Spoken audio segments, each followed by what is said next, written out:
Alright, and if everything's working, we should be live. Hello everyone, welcome to the Gravity Max live stream that's being hosted by yours truly. And in true fashion, we're 5 minutes, as it changes, we're 5 minutes late. Sorry about that, but OBS was kind of bugging. But here we are now. Here, I will pop over here so you can actually see us, because this is where we're getting the video capture from. So, and I can see that we just went live over there. So, as you can see, we got kind of a funky setup today. We have the lovely Lucia here with us. Say hi. Hello. Thanks. So, the way we have it set, or the way I have it set up, is I have my phone here, which is what I'm looking at all of you through, which is on a pile of books, and it's looking at me. But that's muted, because that's just doing my video.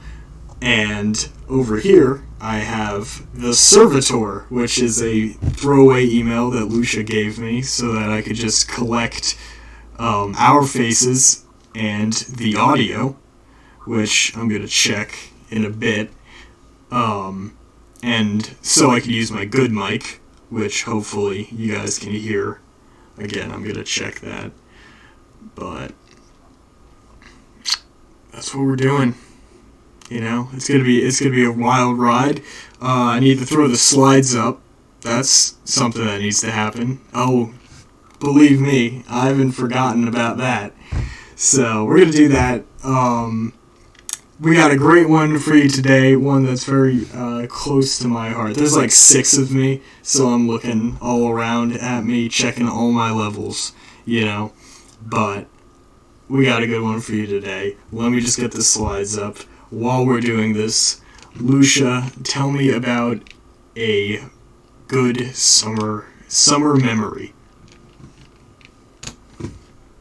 as you glitch out of existence.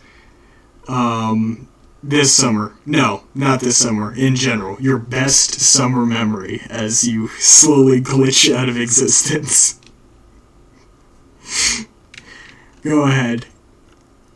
As I fix this. Distract them. I'm thinking. Okay. If I put this over here.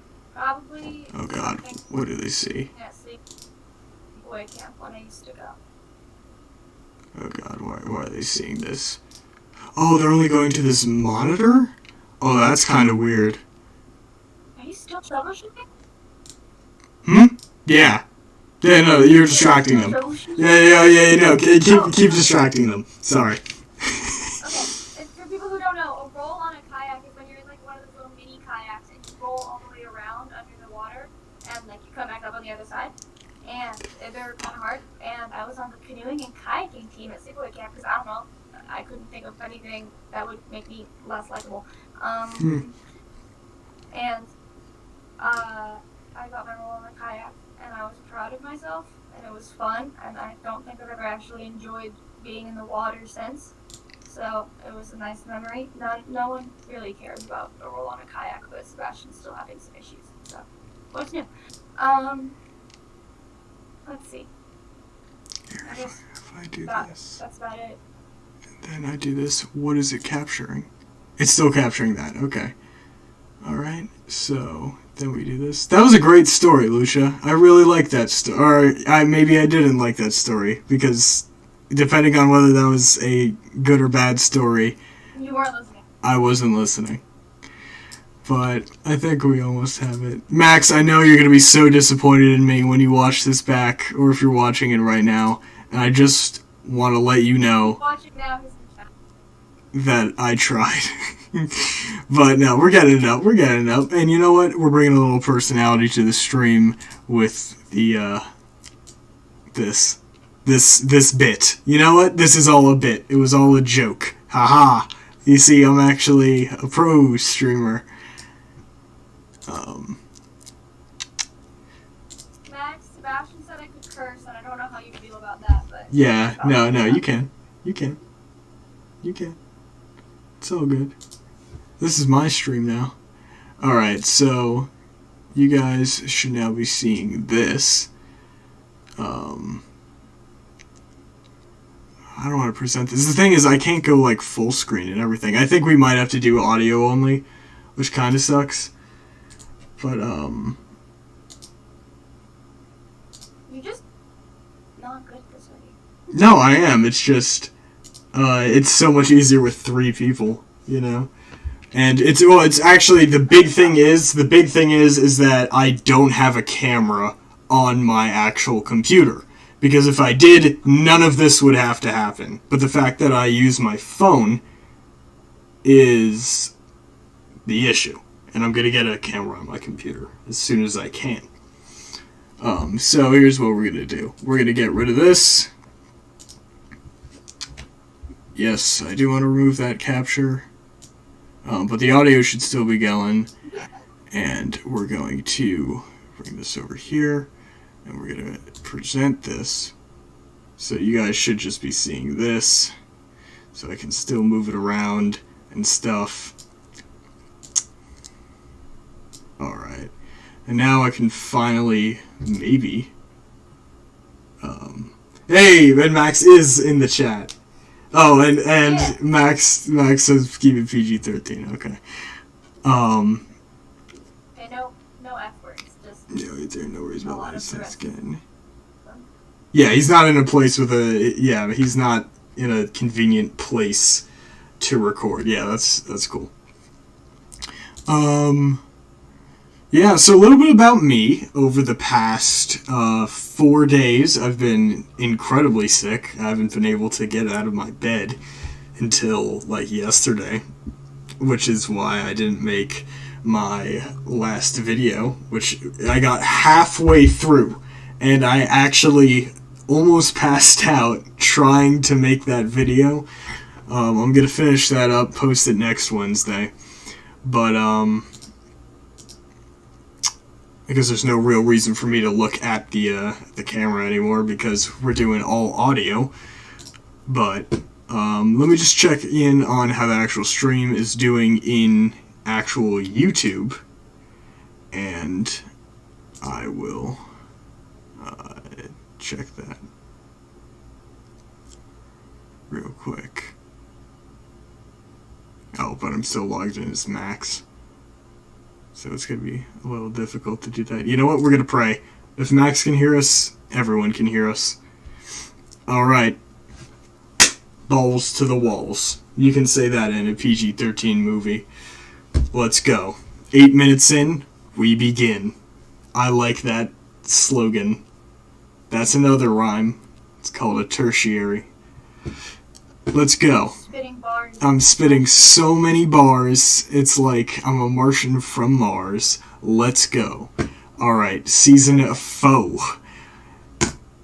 This video is, yeah, you already know all this. If you're under 13, I'm pretty sure Max and I were just gonna come and shoot you. So, just get off this video, or just face threat of death.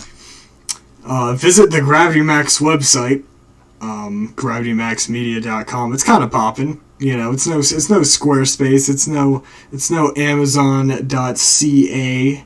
It's no any other website, but it's decent. And also follow Gravity Max on social media. He's got a Facebook.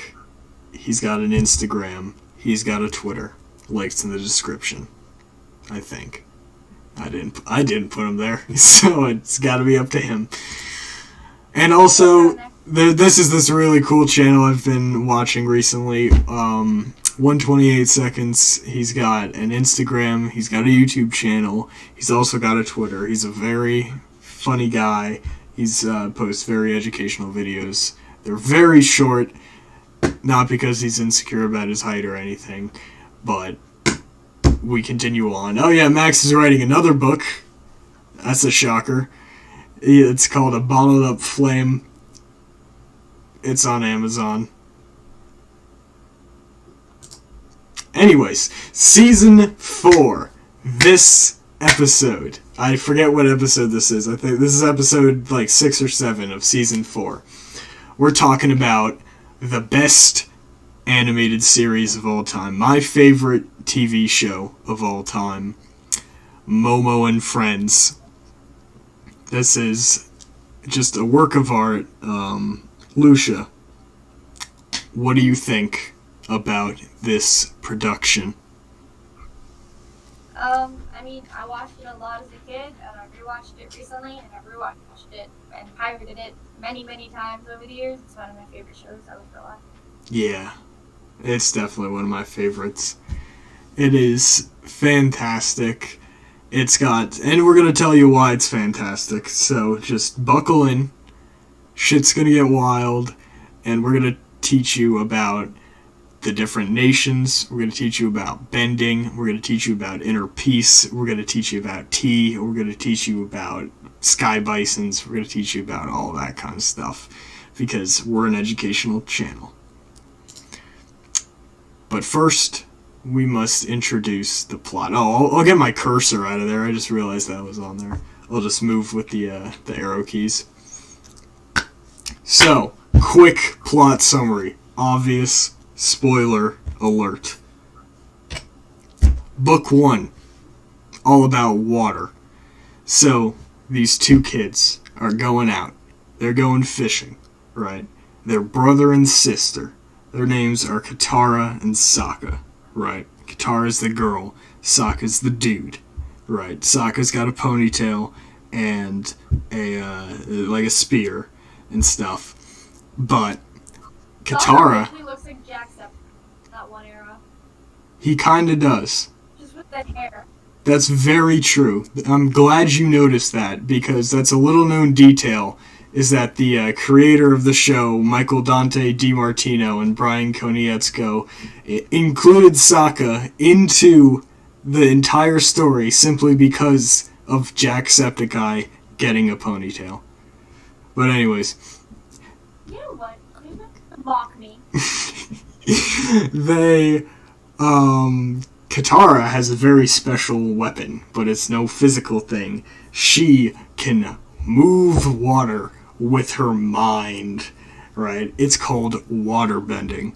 Turns out, people can move other stuff with their mind.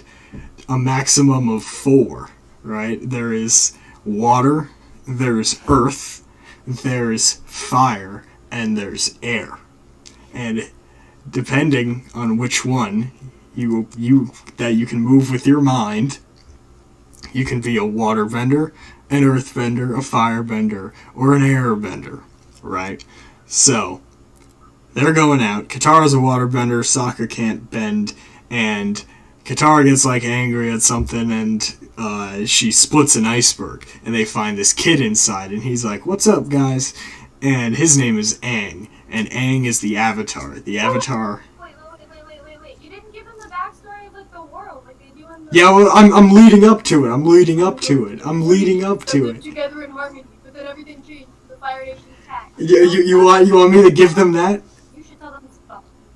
They didn't even do that intro. They didn't do that intro until the second episode. So I'm keeping it true. No, they did in the first one. They did an extended version of the first one. Did they? They did. Oh, I got schooled. All right, fam. Do you want to do the honors? Do you want to do the intro?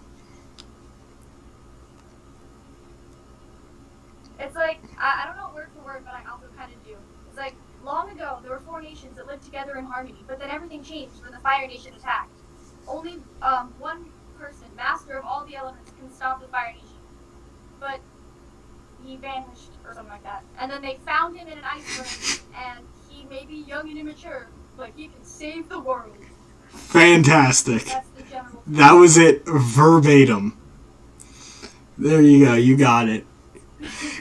So, yes. So, there are entire nations built off of people that can move stuff with their minds. You have the water tribes, you have the... and we get into this later. You have the Earth Kingdom, you have the Fire Nation, and you have the air temple nomad people. Nomads. Yeah. So, they, they're all chill with each other. Like, the Air Nation's like, hey, yo, check this out. They're like, look at this, I can move air with my mind. And the fire people are like, check this out. Right, everyone's just living all together. They're all just vibing. And then the Fire Nation attacks, right? And specifically, they attacked the Air Nation. So consider this genocide. Yeah.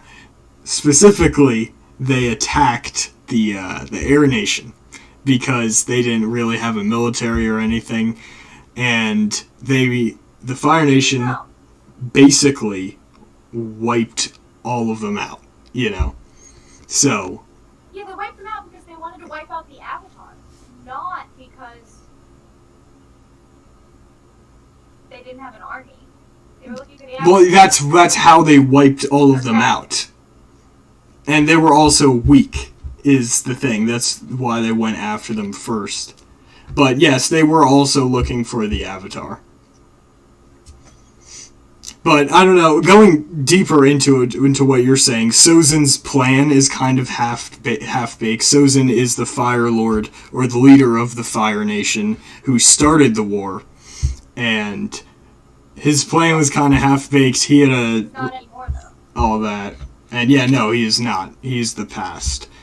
And the thing is that Aang is like 100 years old. He was in that iceberg for 100 years before Katara broke it, and he's from the Air Nation, so he's an airbender, and because they're all wiped out, he's the last airbender, hence the name. And he's also the Avatar, which means he can bend like all the other ones.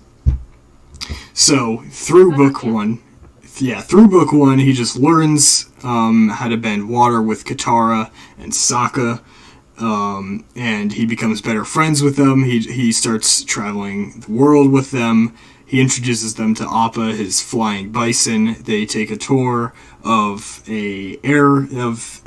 Aang's home in the I forget which air temple he was from. That's deep lore.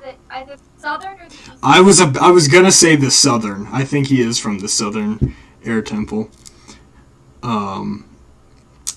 He goes to the Southern Air Temple. He finds Momo, his flying lemur. There's a lot of weird animals in the show, so he finds those guys, and then he finds his entire people had been slaughtered, and he gets all sad, and he enters the Avatar state. And that's the thing, is that Avatar, when you're the Avatar, you can do a couple of things more than just move all the other elements with your mind. You can also talk to past avatars, because there's something called the Avatar cycle, which is after an avatar dies, a new avatar is pretty much like immediately born, right? And there's a cycle of elements that it goes through. Like, the one before Aang was a firebender. So, it goes like... Fire, air, water, earth, I believe. Yeah, exactly. Aang entered the Avatar state, and it basically makes him super powerful because it connects him to all the past avatars. And there's been a lot. The first Avatar was, like, about 10,000 years before Aang. So, there's been a lot of avatars before him. So, he gets a lot of power. This avatar broke. Yeah. Well, he was the guy before him. Yeah. Yeah, so the most recent. Yeah.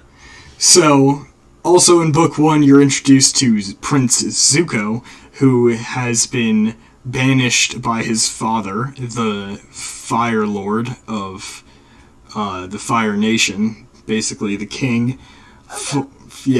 Ozai for speaking out against him, and Zuko is bent on capturing the Avatar to regain his honor.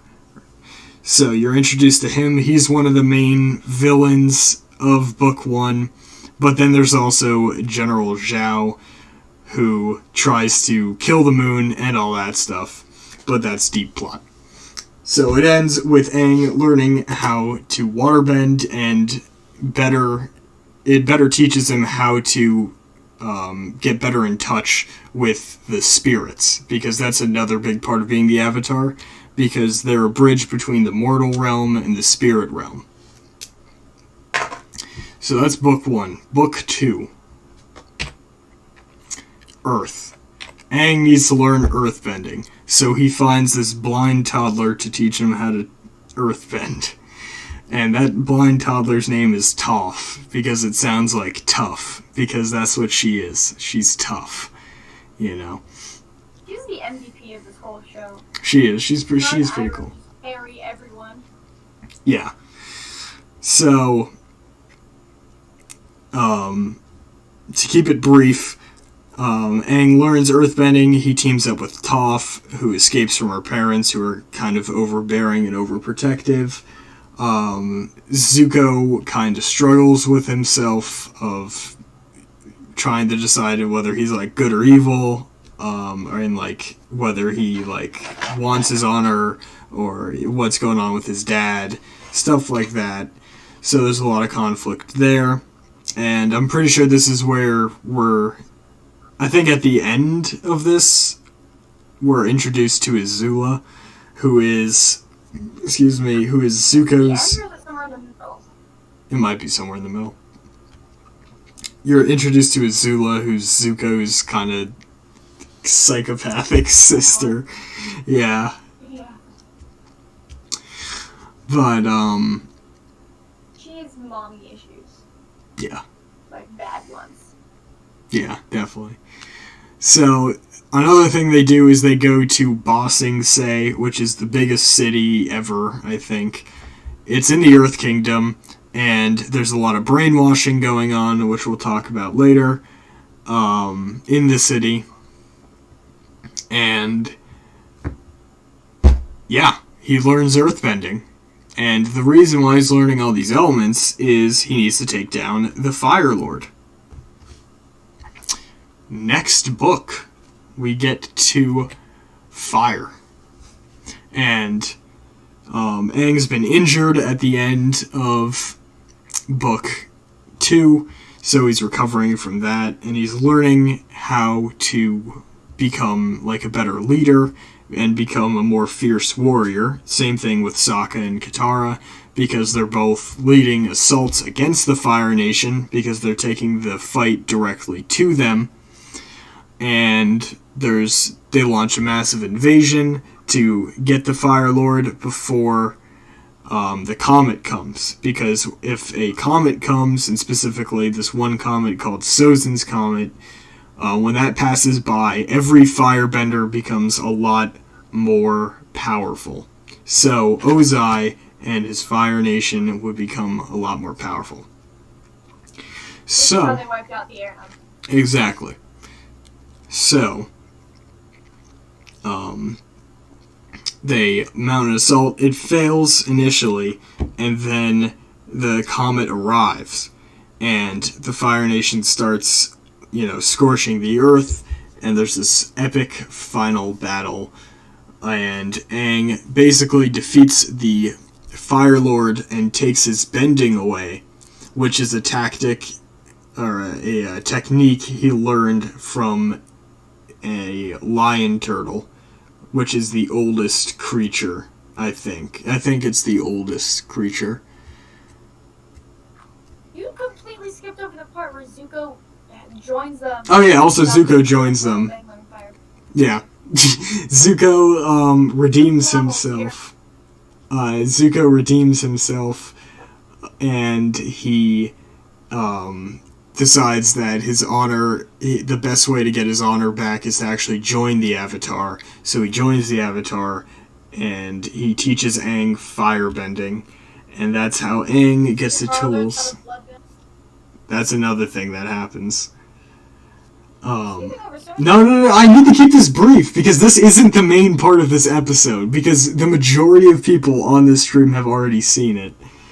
So, but yes, Zuko does join the group, and, he joins up with them, and they all take down different parts of the Fire Nation, with Aang taking down the Fire Lord, Zuko and Katara take down Azula, Sokka and Toph take down the air assault that the Fire Nation has going on, and Momo has a gun. So the series gets wrapped up with Aang taking the Fire Lord's bending away, Zuko becomes the new Fire Lord, and Aang becomes the spiritual leader of the Air Nation, because he's kind of the only guy from it. And the world goes back to peace. Pretty good show, gotta say, but that's not why we're here. We're here to talk about why it's a good show.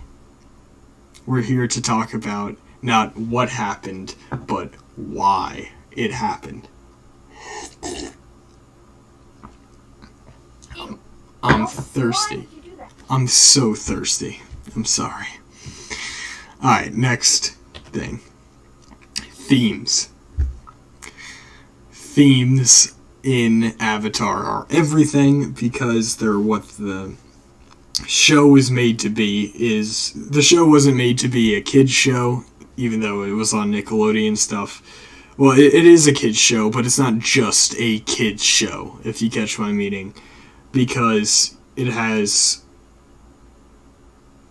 messages that apply to anyone of all ages, and that's what we're going to talk about. There are a lot of political themes as well. Yeah. More mature themes for older people to get. That's why it's such a good show, because it can appeal to all audiences. Yeah. And while we go through this, we're also going to subsequently talk about more of what happened, if you haven't seen the show. So, pushing a country's ideology on the world. These three gentlemen, these three Chads, I got stuck between the two words and almost went with gentlemen.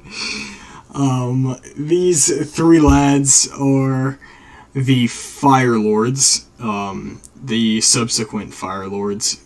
The one all the way on the left is Sozin, who started the war against the planet, but he's the one responsible for wiping out the air nomads and starting the war in general, basically because he wanted to push his country's ideology on the entire world.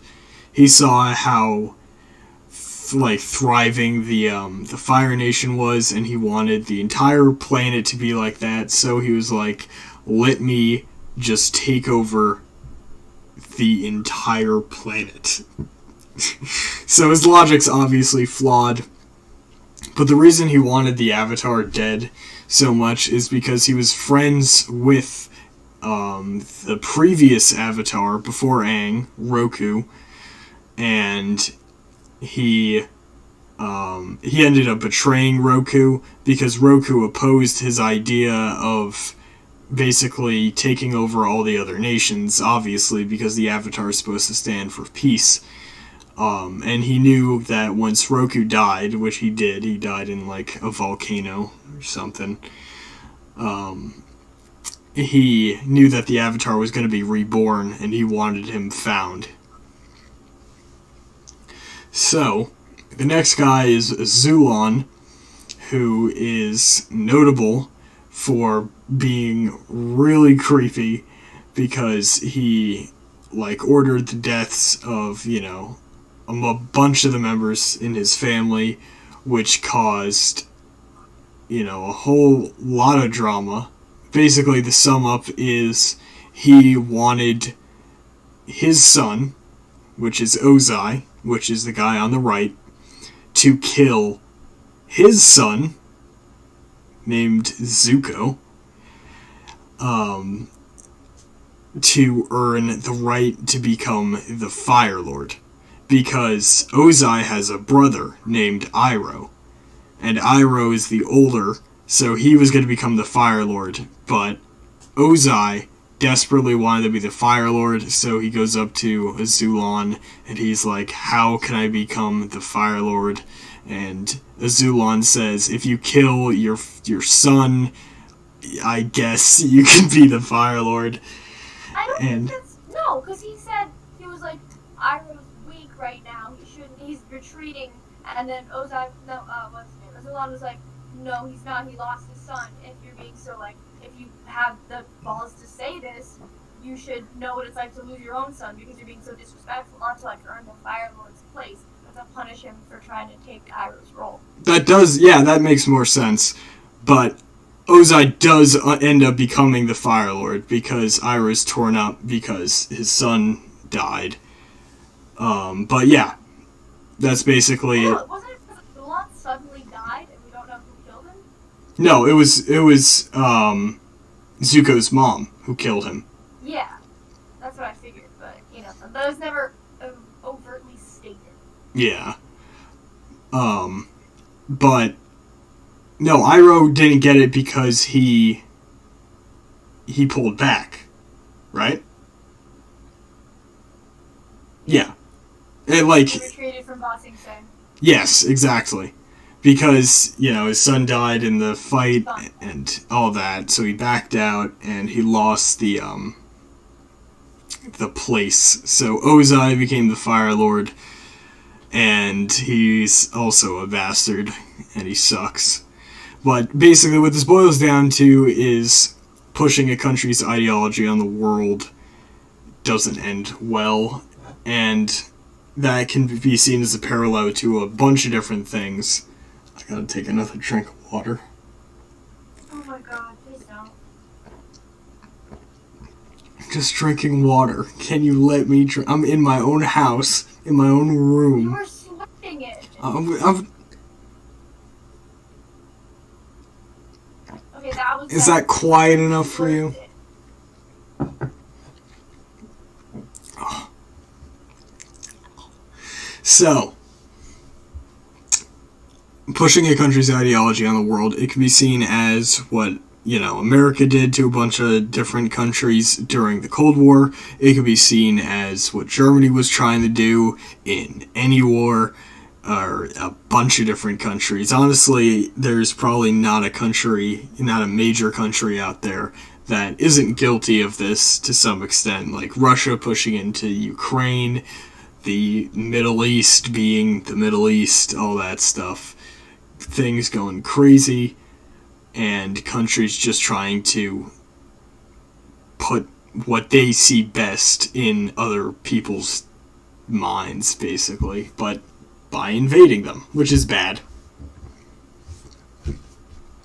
Any thoughts on that, Lucia? I mean, yeah, you could argue that, any one person trying to push their ideologies onto a large group of people is not good, because that kind of, it takes away all individuality and, freedoms and stuff like that. And it's obviously seen in many different areas of history through different countries' eyes and things like that, with, colonization, wars, and stuff. Yeah, no, absolutely. Gravity Max says, ASMR, sick co-host drinks water. Yes. Yes, that's exactly what this video is. You wanted some? You ready?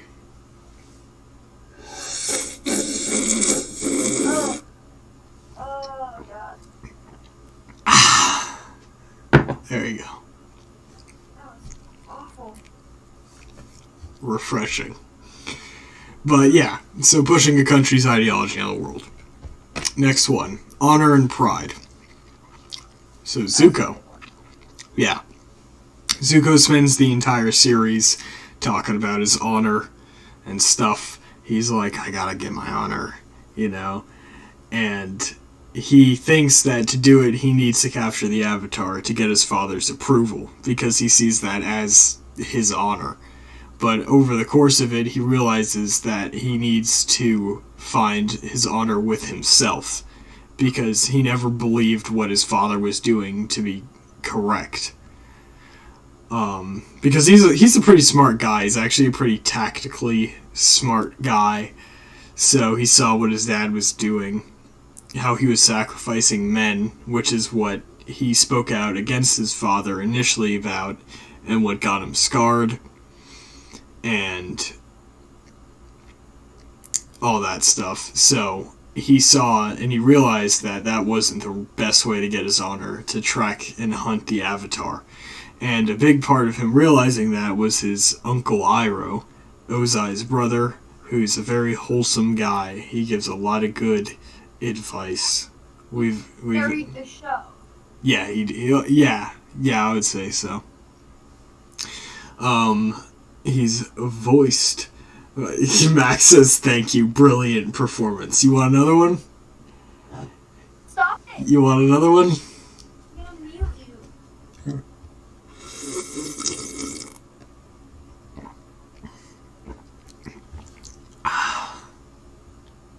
That was a good one.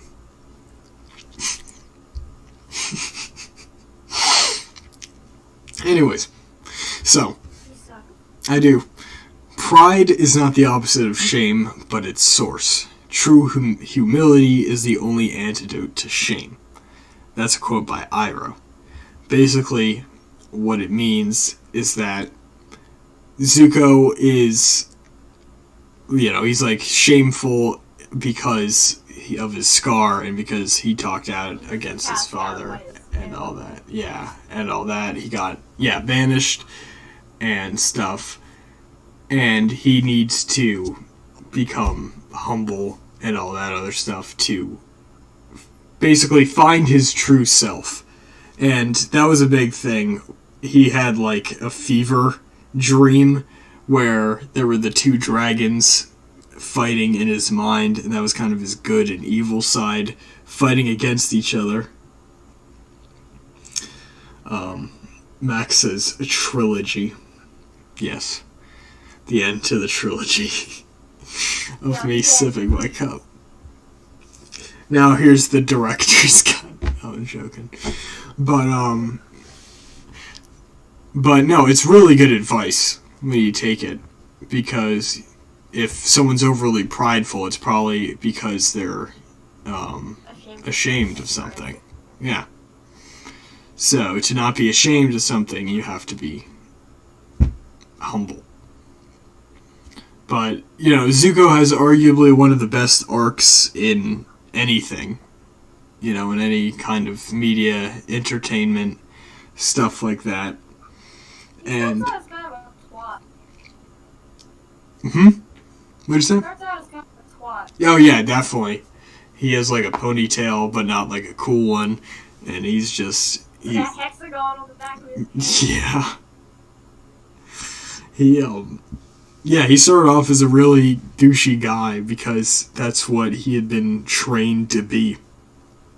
And it was because he was, shameful and all that stuff by what had happened. But Iroh set him straight, and the Avatar set him straight, and all that.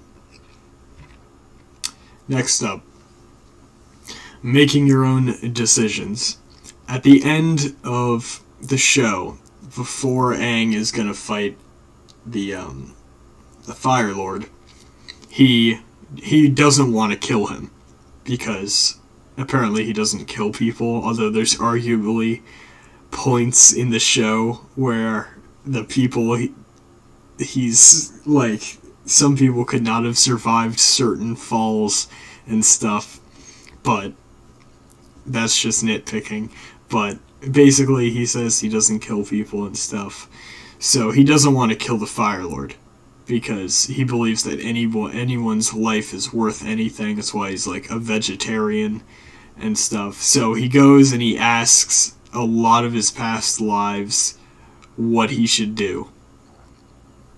And they're all like, kill him. Yeah, basically. So Roku, like it says, be decisive. That's Roku saying be decisive. That's Avatar Kyoshi saying seek justice. That's Kyoshi went off. Avatar Kyoshi was like, just shank him. Just kill him. No remorse on that one. when I killed Shin the Conqueror. Yeah, but yeah, she gives him this whole speech. She's like, basically, you should just kill him. But Aang really doesn't want to kill him, even though all of his past lives tell him to. Including the other air nomad. Yeah. So, One would... yeah. So, when he fights the Fire Lord, he has a chance to kill him, and he doesn't take it. And instead, he spares his life. And he made... Because it is a kid's show. Yeah. Well, yeah, that's true. But also because he wanted to make his own decision. And, yeah, Max says, do it. That's basically what Kyoshi was like to him. He's like, kill him. Do it. He's like, do it and you're cool, bud. Yeah. But, he made his own decision, even when everyone was telling him that he should probably do this other thing. He wanted to do it his own way. Sebastian, your audio went out for a little there. Did it? Mm-hmm. Am I back? Yes. That's good. Point in case, Aang did what he thought was best, and he did it his own way. Next up, friendship. Friends are important. Until I started drinking from my cup, Lucia was my friend. You know, Yeah. Max is my friend. I have many other friends, they're just not here right now. And friends are important. And through this entire journey, Aang meets, these, 4 other people that you see standing next to him in both these pictures. And he forms real bonds with them. And, it's nice to see, because they form... You can marry Katara. Yeah, you can marry your friends, I mean, yeah, I'm just saying, that's quite the bond that you kind of understated. Yeah. They're really good friends. It's like talking about lesbians in history. Yeah, definitely, yeah. But, all that stuff about, Achilles and Pericles, I think they're like, yeah, they were bros. Or, Alexander the Great and, I forgot what the other guy's name was, started with an H. But anyways, I digress. They formed a bond that lasted their entire lives, and into another lifetime, as Toph pointed out, because the next Avatar Korra, became acquainted with Katara, Toph, and Zuko, because they were the only ones that were alive by the time Korra was born. And oh yeah, it's so sad. You hear the producers talking about what happened to some of the characters. It's so sad. Like, Suki died really young. Sokka died really young. It's horrible. It's tough. But it doesn't matter, because they made such a strong bond that it lasts past the mortal realm. And they all got cool statues, except for Katara, because she whines too much. But, yeah, I think they all do have statues, except for Katara. In Korra. I'm rewatching Korra right now. But, anyways, they form a unit. They all have strengths, they all have weaknesses, and they all work together. They cover each other's backs, and they enhance each other's strengths, just like a team is supposed to do. So they're not only a deadly weapon against the Fire Nation, they are the best friends, the best support team, and just a fun bunch of people. So friendship is important. They're all very young, too. Yeah. That's also true. So it's impressive that their friendship lasted so many years. Usually friends you meet when you're like 12 and you're not still friends with forever. Yeah. That is very true. Alright, time to take a silent sip of water for my God. for the prude in the room. How does this have anything to do with being prudish? There you go. How silent was that? I appreciate that. So silent. Silent as the moon. Sokka's girlfriend. Anyways. Oh, do you know the theory on that? Like why she got moon-spirited? Oh yeah, because she was supposed to be the Avatar? Yeah, but... Yeah. Oh, whoopsie. She freaking, I don't know, died at birth and then got brought back to life by a koi fish. Yeah. It kind of be bugging. They're saying happy birthday again. It's not my birthday, guys. They're saying, Lucia, they keep bullying me. They're like, happy birthday. It was Even if it's not your birthday. Yeah, you don't even know my birthday. You see, we're talking about friendship. You don't even know my birthday.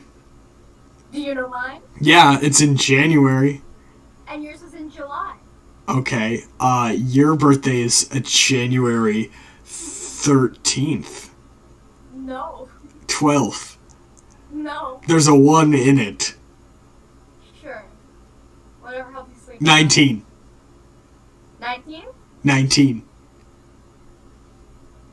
You got it. Hey! See? Look at that. I'm the better friend. Anyways, next up. Historical references. Yours is in my calendar. I just want to get off. Historical references.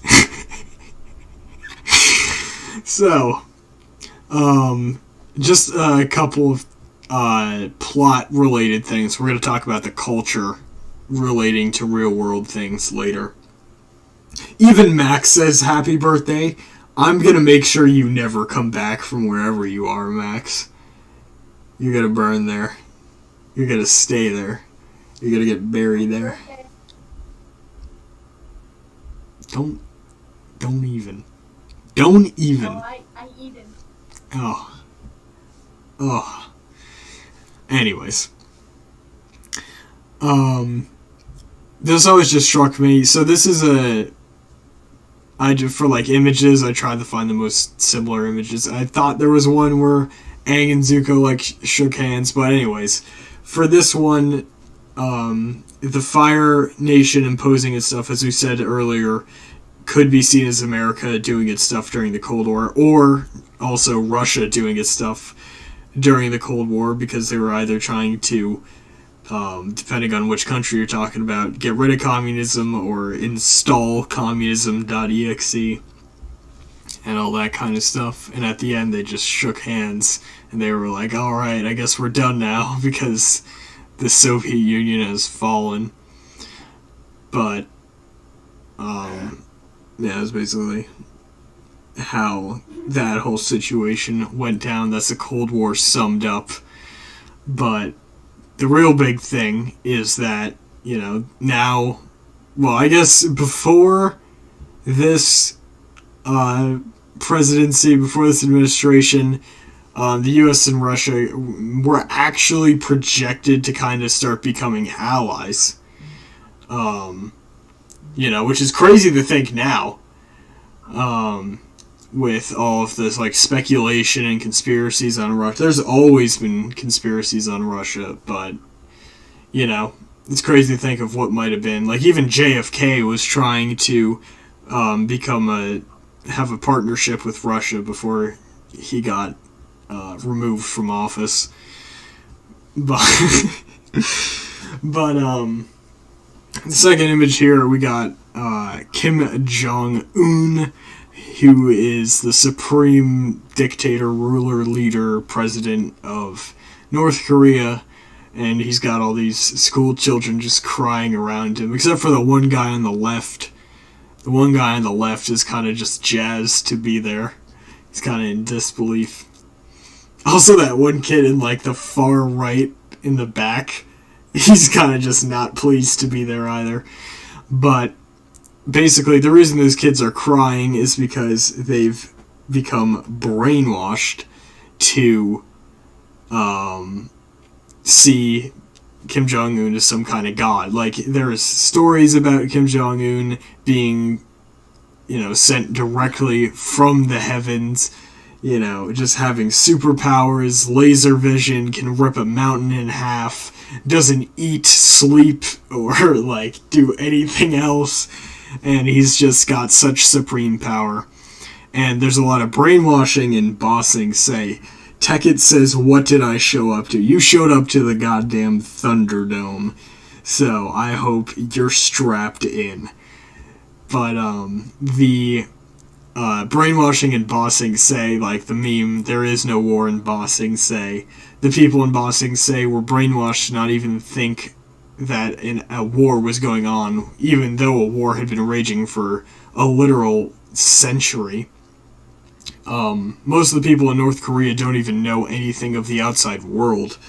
They're taught to believe that, every other country, especially the Western ones, are just out to get them, and they're evil and stuff.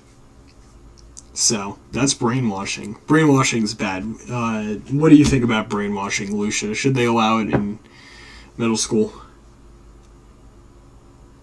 I mean, I think, in theory, we are technically, if you want to call it that, brainwashed by what we see in our textbooks, which is not always the truth.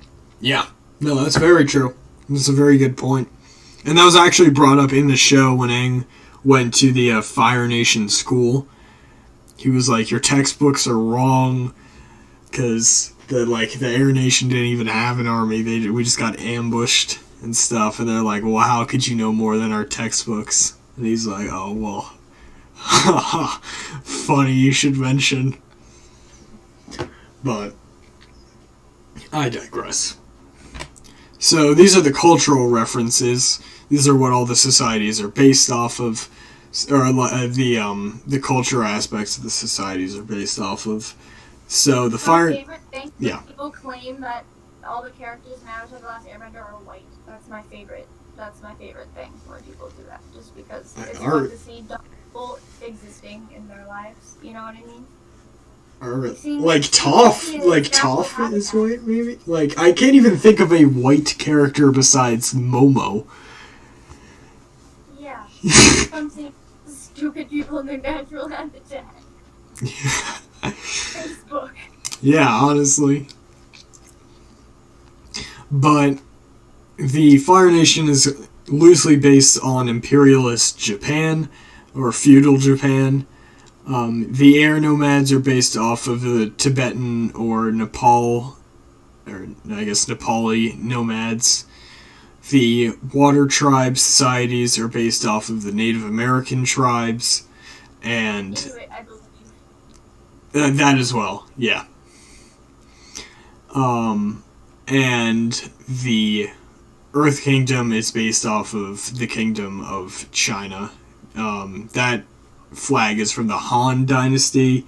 I think that's the closest to what the Earth Kingdom is, both in the time period and in the structure of things. I don't know, I'm not really a expert on the Chinese dynasties, but the Han Dynasty was around for quite a bit. They built a lot of roads. I actually have a video on that, how the Han Dynasty built the Silk Road, and the current president of China, Xi Jinping, is trying to do the same thing again. He's trying to build like a road to Africa. That's crazy, man. Lucia, what do you think? Would you help build a road to Africa? I mean, I feel like a train track would make more sense than like a highway. If that makes sense, you know what I mean?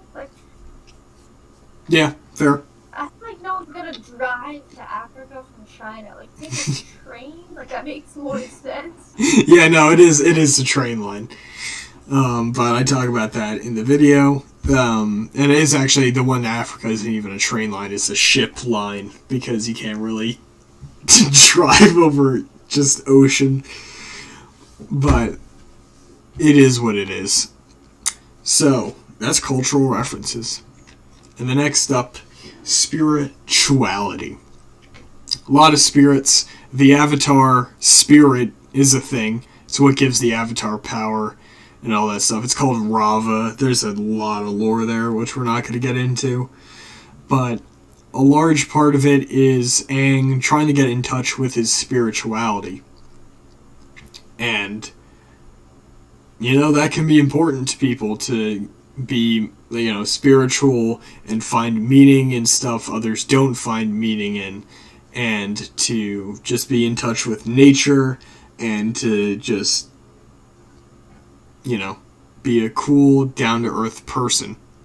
And it helps Aang get through things, like through massive conflicts, to little conflicts.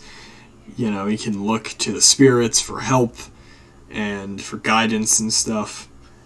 You ever seen a ghost, Lucia? I've 100% lived in a haunted house, more than one actually, but I've never actually seen one. Tell me about it. You hear weird noises all the time. My dog refused to go. I have a video of me throwing her a toy all over my room in my old house, and there's one corner that she never went into, refused to go into. If the toy was in it, she wouldn't get out. I have to go get it for her. She just wouldn't go in the corner. She barks at walls and corners all the time, stuff like that. I've heard my door close when there is nothing there. It's not good. And we used to have in our old house, and this is why I think this house is haunted, because the ghost followed us and our old house is haunted. We had the ashes of a bunch of family members in our basement for 40 years. Were they cremated or was there a fire? And they were floating around in Hurricane Sandy in the water in the basement. That's angry spirit. Ooh. You know what I mean? Oh, that is spirit juice. Oh my god. Yeah, no, they're like, you toss my ashes over the place, this is my corner now. Yeah, and then we scattered the ashes, and I accidentally inhaled some of them when we scattered them because the wind blew them in my face. It was a horrifying experience, let me tell you. That's metal. I don't know. No, that's metal as hell. I never met my grandpa, but I sure did inhale him. It's fine. Oh. That's tough. That is tough. Yeah, so that's an example of bad spirits existing, which need to be soothed, which is what Aang would do. Actually, that's more Korra's business, because Aang did soothe that one big panda spirit. I forgot what eBay, or whatever it's called, Hebei. Hebei, that's it. Yeah, not eBay. But the spirits of online shopping. That should be a dating site, Hebei. That's smart. I gotta write that down. But anyways, aside from dating sites, the Avatar has spirituality, and you can have spirituality too. Go explore different spiritualities, different philosophies, and a lot of these have root in Asian stuff, and the entire show has a root in Asian culture. All of their writing is in Asian characters. I'm not sure if they're actual Asian characters or if they are what language they're in, but they do use them, and they just translate them. Someone looks at it and they're like, oh my god, da da da da da da da, But, yeah. So, next up. If Momo had a gun. And Shibei is the other site. See, Gravity Max is on it. It's Hebei and Shibei. You just order people from online to deliver it. You know what? This is a bad idea, and I'm shutting the entire project down. But anyways, if Momo had a gun, he could have stopped pretty much every bad event. It's gone on record saying that the creators of the show, again, Michael Dante DiMartino and Brian Konietzko, have stated that Momo is a big fan of the Second Amendment, and he owns 34 LMGs, 2 Glock 9s, and 16 handheld assault rifles. But it's a funny inside joke with the fandom that's gone around, just because Momo is this sweet little flying lemur, and if he just could have a gun, the entire series wouldn't have gone the way it would have gone. Like, the trauma wouldn't have happened because Momo could have just flown up to Ozai and popped him in the head and flown out. In and out mission, 20 minutes. But I like to think, what else could Momo have stopped if he had had a gun? Notably, I think he could have stopped Ohio. And you might feel like, how could he have stopped that? The greatest national tragedy in the history of the United States of America. How could he have stopped Ohio from becoming a state? Simple. Everyone knows Ohioans are cowards by nature, and if Momo by himself wasn't enough to scare all of them out of the state, if he had a gun, he would do so exponentially. If Momo had a gun, Lucia, what crisis could he have stopped?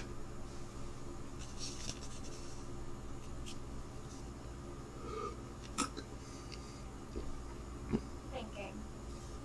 She's thinking. I am. I mean, I don't know, probably the slaughter of the air nomads. At least in that one temple. Yeah. Yeah, I would say so. Alright, next up. Science. So, you know what we do here. We do science. And we need to get deep into science right about now. So, the science behind bending. We aren't game theory. We aren't film theory. He just came out with a new thing. It's called food theory. That's gotta be the weirdest shit I've ever seen. But we are talking about the science of bending. None of this is verified. I think some of it is verified. I can't tell you what is, what isn't. I have a head cold. We're going down swinging. So here's the science presented by my addled mind and Lucia. Water. Water, as you know, is H2O. The H stands for hydrogen, and the 2 stands for 2 of the hydrogen. And the O is the oxygen. And if you... I mean, this is why Max usually runs this section. If you put the... I am. Yes. Okay, and OBS is back. Okay. Yes, we are back. Sorry about that, everyone. My entire house blew up. So, I've moved to a new house. Here I am, back at it again, with science. I believe I was in the middle of answering my good friend, Tekit. He says, my man, why would Momo have a gun? Simple answer. I believe that Momo's a very resourceful guy. And if you remember, there's an episode where Katara keeps asking him to find water. And he comes back with a lot of crazy stuff. If she just kept asking him to find water, eventually he would come back with a gun. There you go. Here, Lucia, for your benefit, I'll try and reconnect through this on my phone as well. Okay. Which I can't do because apparently the call doesn't exist anymore. Even though I'm on it. It's crazy. Sweet. But anyways. we persevere on. So, water. 2 H's and an O. I believe that's all that they're moving. And the important thing there is, can they just move the pure H2O, or do they move everything else with it? And I was always led to believe that they just move the pure H2O and nothing else. Because, like, sure, like, Katara used her sweat to bend, you know, to break herself out of that one jail cell and stuff. But I think what she was doing there, she just extracted the H2O from the sweat, didn't bring the salt with it, and just, you know, hacked her way out of there. When she was with the bloodbending crazy lady, she showed her how to, like, suck the moisture out of plants. Again, I think that's just pure H2O, and even how to suck the moisture out of air. She was good enough. Again, pure H2O. Even coming from vapor form into liquid form, or maybe just moisture droplets that are just microscopic and around. So either way, I think they can only bend H2O in just pure aqueous water form, liquid form. Anyways, I haven't heard anything to contradict that, and I think that's, you know, a pretty, you know, basic explanation for what they are actually doing. Like, obviously the telekinesis part, it can't be explained, but, you know, they're just moving pure H2O, nothing else. Next up, we got Earth. This is probably the trickiest one. So I was just watching, like, because the thing is, like, what constitutes Earth, how earthy can metal get to bend metal and stuff. So I was just watching Korra, and they mentioned that no metal bender can bend platinum because it's too pure of a metal. It's too refined. And I think what they mean by that is that there's no, like, it's not close to just raw ore in the ground. So the closer to just raw ore it is, the I guess, like, the closer to Earth it is, so they can bend it. Toph was obviously the first metal bender, and she's pretty good at it, and even she can't bend platinum. So what they are actually bending, I don't think we can put it down to any single periodic element, because if you were just going to say, oh, they're just doing carbon, then, well, like, pretty much everything's made out of carbon, so they're not carbon benders. And there's no, like, real one element that they're really tying it together. I don't know, there's a bunch of theories out there about it, but I think this is going off of the operating thing that the Earth is kind of a spirit in it of itself. How, like, the Earth is sacred and stuff, and that whole line of thinking, how to be, like, connected to the Earth, like, ore would be connected to the Earth because it's impure, and in its natural state it's impure when it's just in the ground, and once it's become refined and stuff, it's kind of lost its touch with the actual Earth. So I believe, and that's my best guess, that's my scientific analysis for why metal benders can't bend platinum. Lucia, have you heard anything to contradict that? No, I've never actually really looked into the science behind it, because there really is not a lot of science behind it, because it's a fictional show. Yeah, no, I'm just talking about how they're, like, what are they actually bending? You know, because if you just say, I mean, yeah. It's like, it has to be as close to, like, raw earth as possible, right? I would assume so, yeah. Yeah, so they're just bending what's considered earth. If it's not, like you wouldn't consider platinum Earth, but you would consider like a metal ore Earth. So I guess is what is considered Earth, since it is like not everyone can bend.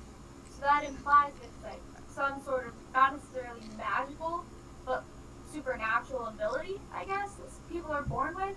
So I guess maybe the spirits dictate what you can and can't bend, if you really want to think about it that way. But I don't think there's any specific element of their bending. No, it doesn't make sense. Well, yeah.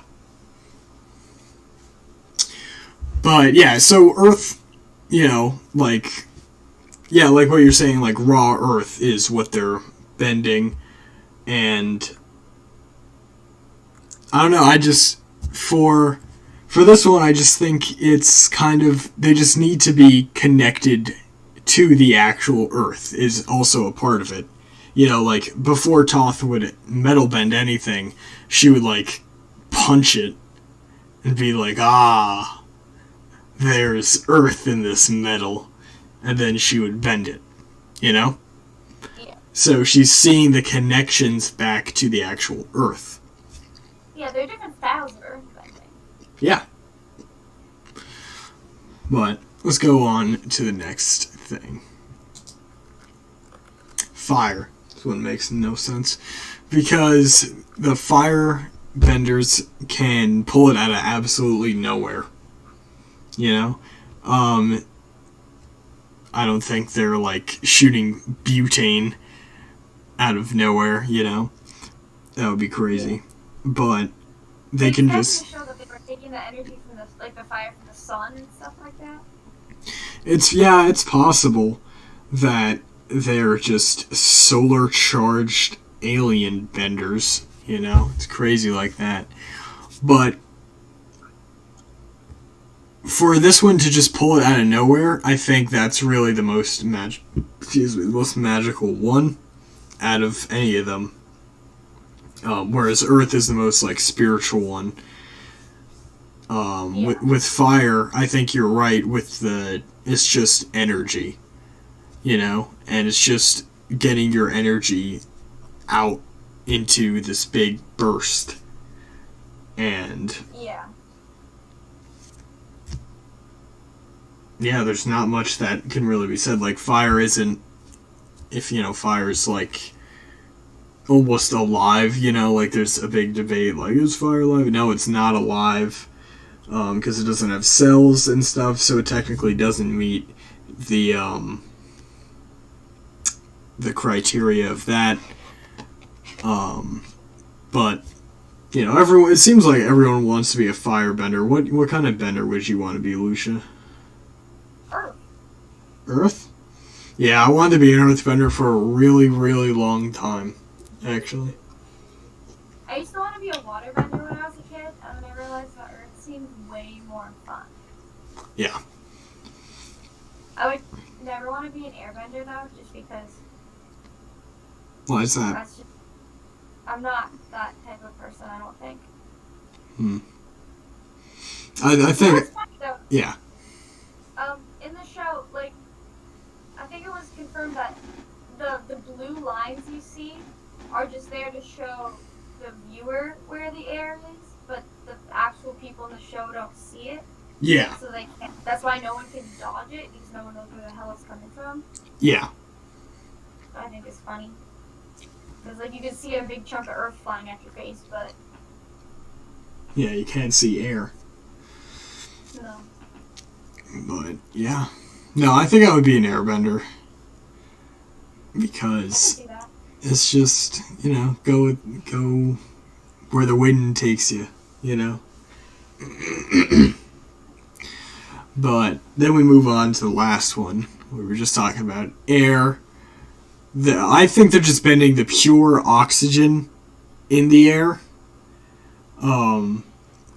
Like, if they're moving all the elements in just any space, like air is mostly nitrogen, so maybe they're pulling that with it, which would lead me to believe that they're simply just bending the atmospheric content, which is pretty cool, honestly, because then they would be able to, like grow things, you know, they could just like keep pumping air into their plants and stuff, grow things really easily. They would be like master gardeners.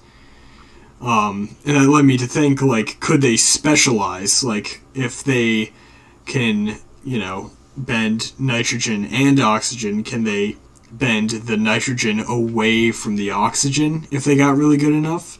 And if they bent the nitrogen away from the oxygen, could they just then pump that directly into the ground to give them, like, a massive harvest? It's interesting to think. Yeah. But, yeah, I'm not really sure what it is they're actually bending. Whether it's just oxygen or the atmospheric content.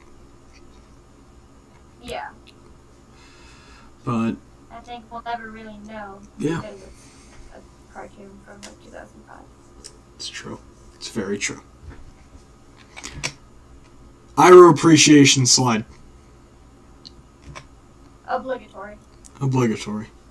We're going to just appreciate Iroh.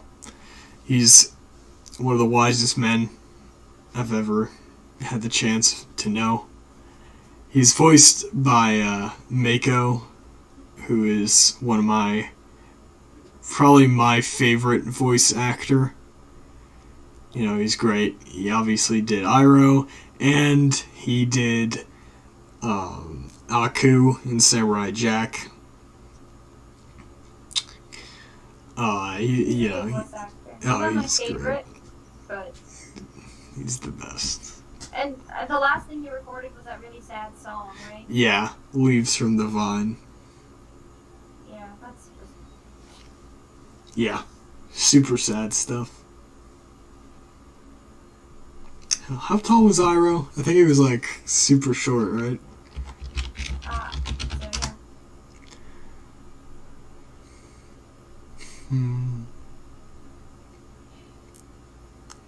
Let me see. See if I can find. Ooh, some character heights. Iroh is 4'9". You're going to like 5'2" or 5'3". Yeah, he's 5'2". Aang is like 4'6". Katara's 4'9". And Roku, tall as he might seem, is 5'6". Oh wow. Everyone's so short. I don't understand. Yeah, but then they grew. You know, like going back to that other picture of them really old. Yeah. Like really old. They're like 40. But yeah.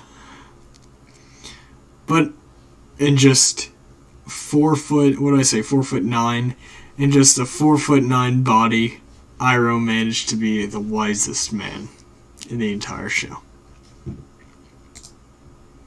Final thoughts. Such a good show. Great show. Definitely shaped who I am today. Same here. You know, taught me a lot of valuable lessons. Yeah. And I think that if you haven't watched it, you should watch this. Because you could learn something. And if you have watched this, watch it again. Watch it again. Because you could still learn something. Any other thoughts, Lucia?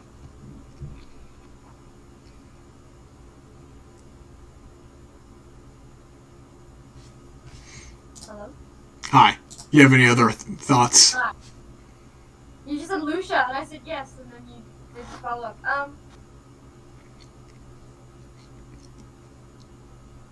I think it's one of Nickelodeon's best works.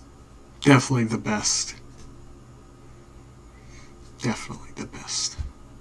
Yeah.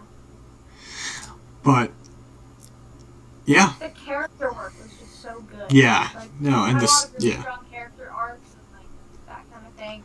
There's a lot of development in the characters, which I think a lot of kids shows don't really have. And like, there's a lot of like maturing that happened that we got to see, especially in like people like Zuko and stuff like that.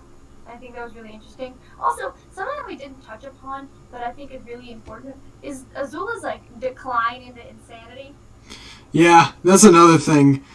Zuko's psychotic sister kind of goes insane at the end because her mom didn't love her and all that. Her mom did love her. Her mom just didn't put up with her shit. Yeah. Her mom was scared of her because she's like a sadist. Yeah. And also was as a child, which is like, I feel like I would scare any insane parent, but. Yeah. But, yeah, no, there's a lot of layers to the show. And could not have asked for a better show to grow up on. The live action's gonna suck so bad. Oh my god, Netflix, you better tread lightly. The people who worked on the original show left. They left, yeah, no, Brian and Mike left the show. And I think they gave it to M. Night Shyamalan or something like They did not. I think they might if I saw an article about it.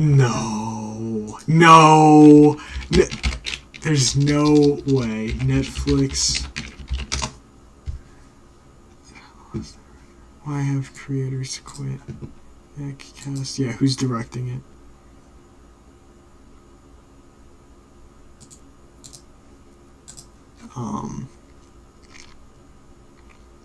They've exited.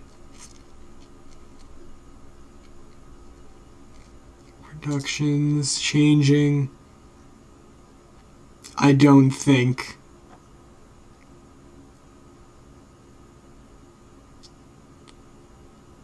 No, they have not mentioned who they are changing it to.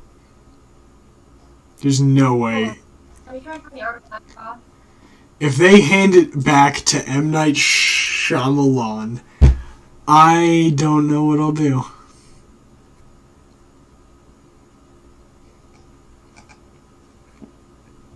Oh. Hold on. It can't be true.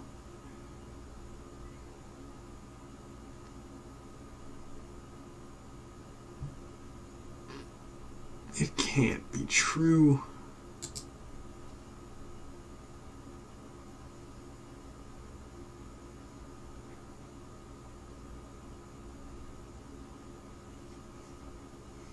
The entire cast is whitewashed. Oh no. Yeah, that show's gonna suck. So on that note, I would like to thank you all for watching. I would like to thank Lucia for being here, being an expert. The thing crashed.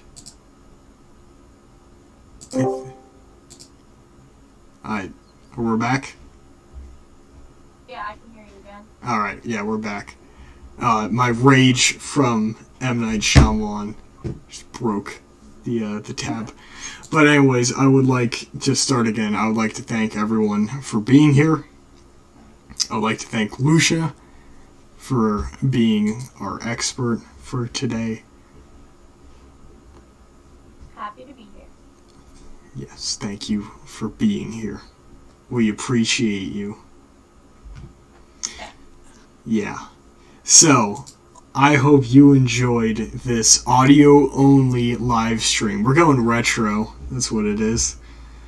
And you will see Max here next time, and he'll handle stuff way better than me. And we're going to have a great time. So I will see everyone in the next episode. Take care. And good night. And that's it. There's nothing else. Why are you still here? Click off the video. Go home. Leave.